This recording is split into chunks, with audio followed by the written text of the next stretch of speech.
Hello students, today is our second lecture on the topic Michelson interferometer.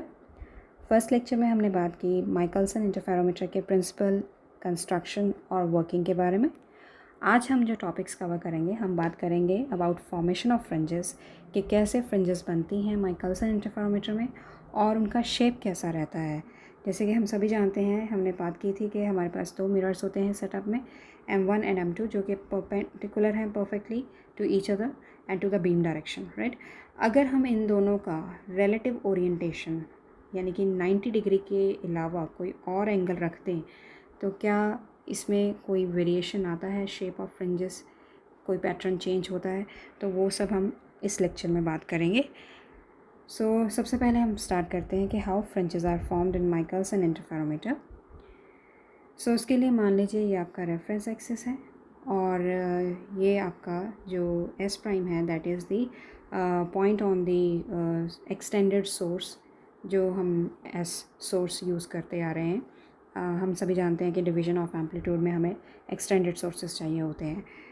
एक बार फिर से स्कीमेटिक्स देख लेते हैं माइकलसन सेटअप का। ये हमारा सोर्स एस है, ये हमारा मिरर M1 है, ये हमारा मिरर M2 है, ओके, और ये हमारा बीम स्प्लिटर है। तो मैंने इस पे एक पॉइंट मान लिया एस प्राइम, राइट।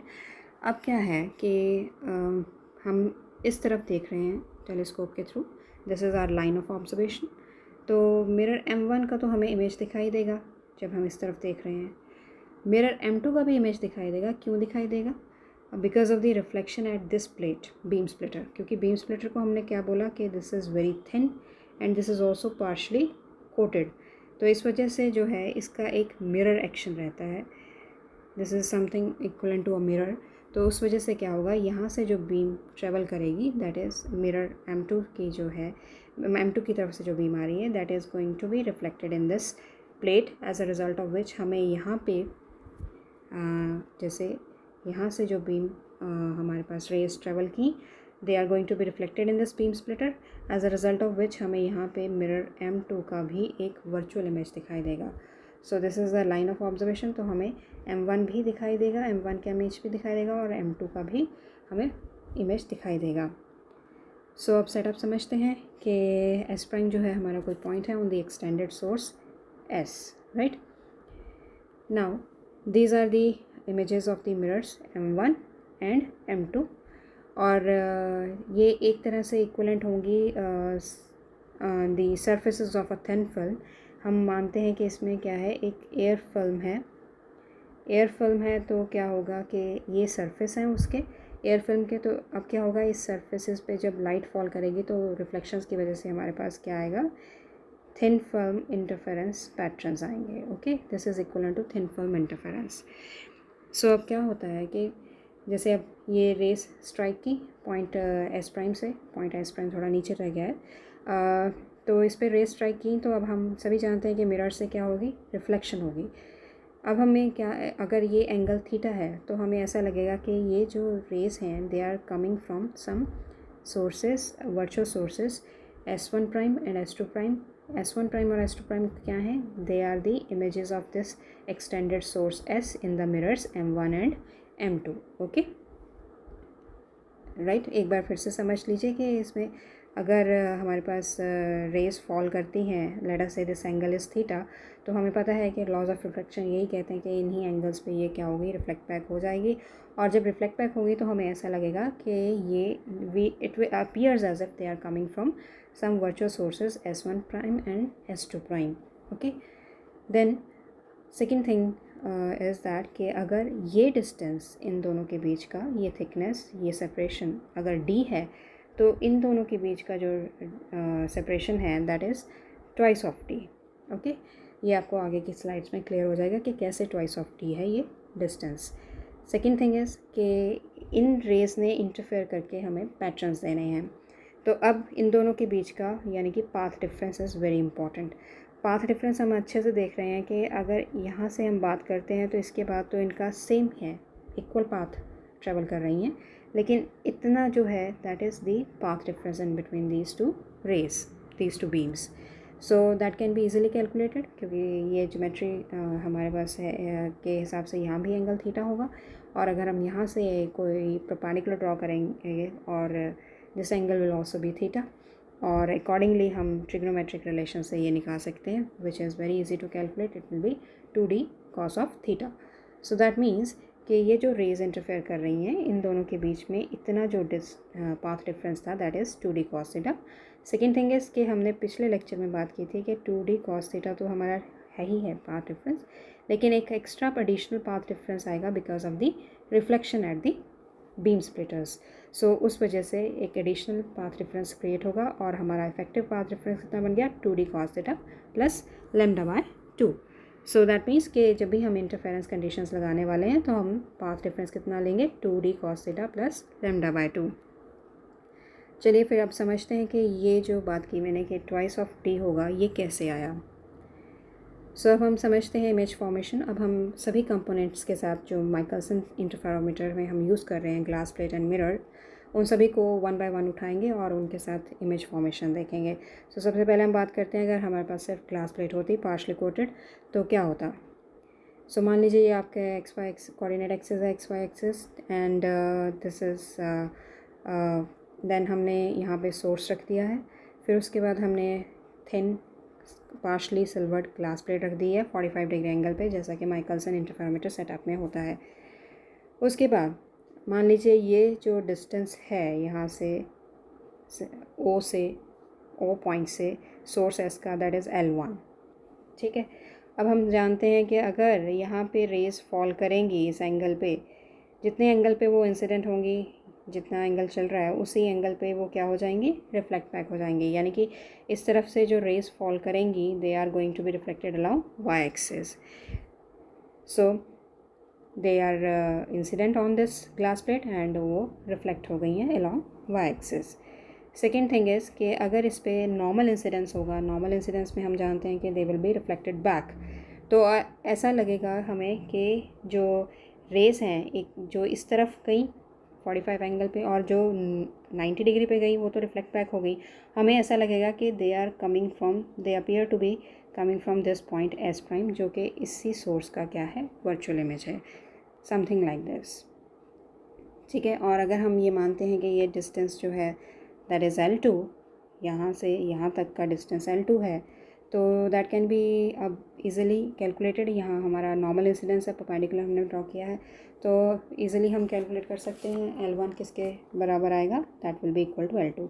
सो अब इसका क्या मतलब हुआ कि अगर आपने पॉजिटिव एक्स एक्सिस की तरफ कोई सोर्स रखा है बीम स्प्लिटर से और उसका डिस्टेंस L1 है, तो उसका एक वर्चुअल इमेज बनेगा along positive Y axis at the same distance from the beam splitter जितने पे वो सोर्स खुद पड़ा है, ठीक है। यानी कि L1 डिस्टेंस पे ही उसका एक वर्चुअल इमेज बनेगा along positive Y axis and vice versa. Vice versa क्या है कि अगर हम इस तरफ नेगेटिव एक्स एक्सिस की तरफ बात करें तो नेगेटिव एक्स एक्सिस की तरफ लेटर से L1 प्राइम डिस्टेंस पे पड़ा है, तो इसी तरह ही नेगेटिव वाई एक्सिस की तरफ भी उसका वर्चुअल इमेज बनेगा at a distance L1 prime. Okay, now we take the case image formation by mirror and partially silvered glass plate. अब यानी कि हमारे पास ग्लास प्लेट तो है ही और मिरर भी है। अब मिरर हमारे सेटअप में माइकलसन में इधर भी है और इधर भी है। सो यानी कि हम एक बार देखेंगे कि अगर इस तरफ मिरर पड़ा हो तो क्या होता है, और सेकेंड टाइम हम देखेंगे इस तरफ मिरर पड़ा हो तो क्या होता है, then we will club all the components. Okay, so again हमारा एक्स वाई एक्सिस और उसके बाद हमने बीम स्प्लिटर रख दिया है एट 45 डिग्री एंगल, और अब हमने सोर्स, हमारा माइकलसन सेटअप में भी सोर्स इस तरफ ही होता है तो हमने इस तरफ शो किया है। अब हमने मिरर रखा लेटर से इस तरफ, तो मिरर इस तरफ रखा है हमने, तो अब हम सब जानते हैं कि ये जो मिरर है उसके लिए ये ऑब्जेक्ट है और ऑब्जेक्ट का इमेज मिरर के जितना डिस्टेंस यहाँ रहता है मिरर और ऑब्जेक्ट के बीच में उतना ही डिस्टेंस पीछे यहाँ पे उसका वर्चुअल इमेज बनता है। सो मान लीजिए ये बीम स्प्लिटर से जो सोर्स का डिस्टेंस है और वो x1 है और बीम स्प्लिटर से मिरर का जो डिस्टेंस है that is x2। So mirror से सोर्स कितनी दूर हो गया, that will be sum of these x1 plus x2। So image अब कहाँ बनेगा, इतना पीछे, कितने डिस्टेंस पीछे, that will be x1 plus of x2, right. So इस तरह से, ठीक है। अब हमारे पिछली स्लाइड वाला ही काम हो गया। फर्स्ट केस जो हम करते आ रहे हैं कि ये हमारा बीम स्प्लिटर है और यहाँ पे हमारा सोर्स पड़ा है पॉजिटिव एक्स एक्सिस की तरफ, तो उसका इमेज भी कहाँ बनेगा, पॉजिटिव वाई एक्सिस की तरफ। कितने डिस्टेंस पे बनेगा, जितने डिस्टेंस पे वो सोर्स पड़ा है फ्रॉम द बीम स्प्लिटर। सो अब आप देख सकते हैं x2 + x1 + x2, यानी कि x1 plus of twice of x2 पे इस तरफ हमारे पास इतने ही डिस्टेंस पे क्या बनेगा, इसका इमेज बनेगा। So something like this. Okay, now we take the second case कि अगर हमारा मिरर अब दूसरी तरफ पड़ा हो तो क्या होगा। उसके लिए, क्योंकि मिरर इस तरफ है, मिरर के लिए यहाँ पे कोई ऑब्जेक्ट होना चाहिए उसके सामने, लेकिन सोर्स तो इस तरफ पड़ा है, तो यानी कि पहले इस तरफ कुछ बनेगा सोर्स से, तभी हम उसको एज अ उसका ऑब्जेक्ट ट्रीट कर सकते हैं। तो वो हम इजीली जानते हैं कि हमने पिछले स्लाइड्स में किया है कि अगर सोर्स नेगेटिव एक्स एक्सिस की तरफ पड़ा हो तो उसका इमेज किस तरफ बनेगा, नेगेटिव वाई एक्सिस की तरफ बनेगा। कितने डिस्टेंस पे बनेगा, जितने डिस्टेंस पे वो खुद पड़ा है from the beam splitter. So something like this, इसका इमेज इस तरफ बनेगा और कितना डिस्टेंस रहेगा, that will be x1, right. Now अब हमने मिरर इस तरफ मान लिया है, मिरर हमने इस तरफ मान लिया और ये हमने डिस्टेंस कितना माना, y2। अब क्या है कि अब इतना डिस्टेंस हो गया इसका, आपका ऑब्जेक्ट का कितने डिस्टेंस पे पड़ा है अब ऑब्जेक्ट मिरर से, that is y2 plus of x1, right. तो इसका इमेज कितनी डिस्टेंस पे बनेगा, इसके पीछे eight a distance y2 plus of x1। So this distance is x1 plus y2 and इसका इमेज भी कितने डिस्टेंस पे बना, x1 प्लस ऑफ y2।